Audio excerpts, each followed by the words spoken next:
Telangana municipal ఎన్నికల ఇన్ఛార్జీలుగా మంత్రులను నియమిస్తూ కాంగ్రెస్ పార్టీ నిర్ణయం తీసుకుంది. పార్లమెంట్ల వారీగా మంత్రులను ఇన్ఛార్జీల బాధ్యతలు మంత్రులకు అప్పగించారు. 15 నియోజకవర్గాలకు 15 మంది మంత్రులను ఇన్ఛార్జీలుగా నియమించారు.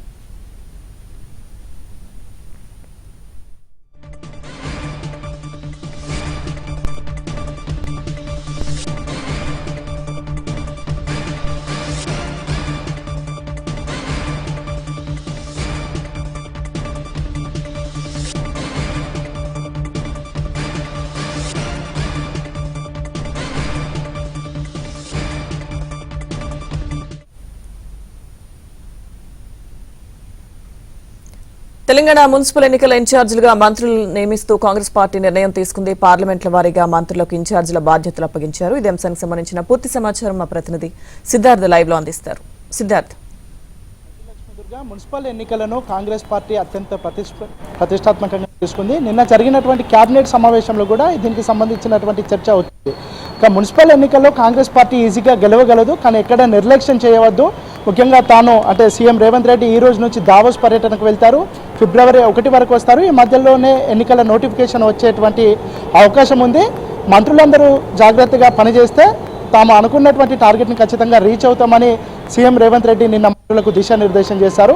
ఇక మొత్తం తెలంగాణలో 17 నియోజకవర్గాలు ఉన్నాయి. అందులో సికింద్రాబాద్, హైదరాబాద్ ఈ ఎన్నికల్లో ఇది మొత్తం జీహెచ్ఎంసీ పరిధిలో ఉంటుంది కాబట్టి ఇక్కడ మున్సిపల్ ఎన్నికలు జరగవు.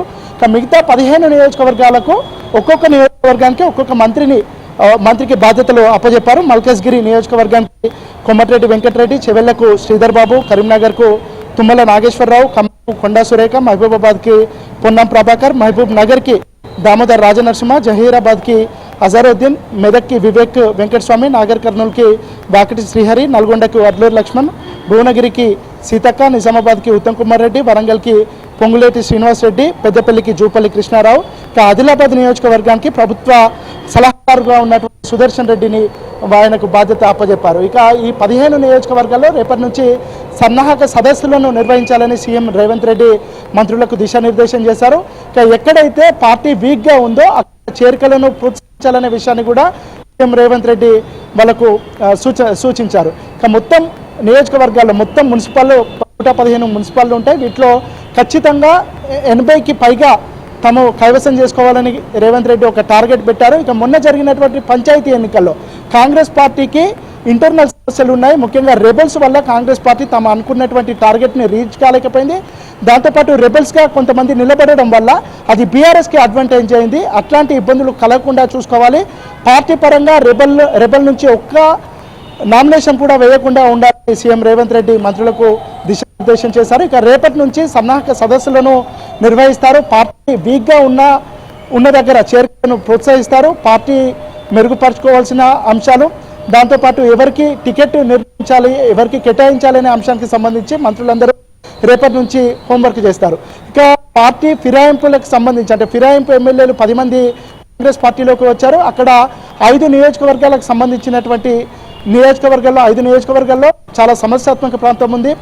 ముఖ్యంగా జగిత్యాల, అదేవిధంగా గద్వాల, పటాన్చెరు, చెవెళ్ళ ఇట్లాంటి నియోజకవర్గాల్లో మంత్రులు అంటే అక్కడ ఆల్రెడీ ఎగ్జిస్ట్గా ఉన్నటువంటి ఎమ్మెల్యే అభ్యర్థులకు అంటే కాంగ్రెస్ పార్టీ నుంచి పోటీ చేసి ఓడిపోయినటువంటి ఎమ్మెల్యే అభ్యర్థులకు, అదేవిధంగా కొత్తగా కాంగ్రెస్ పార్టీలోకి వచ్చినటువంటి వాళ్లకు మధ్యలో ఒక కోల్డ్ వార్ నడుస్తుంది.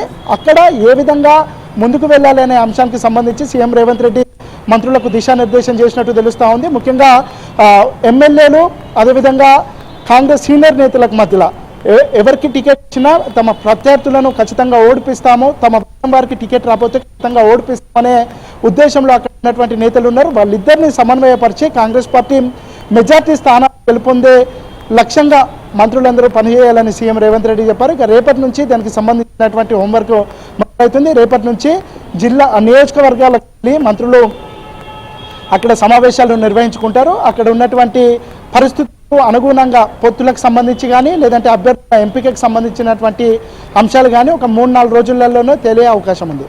Right, thank you Siddharth.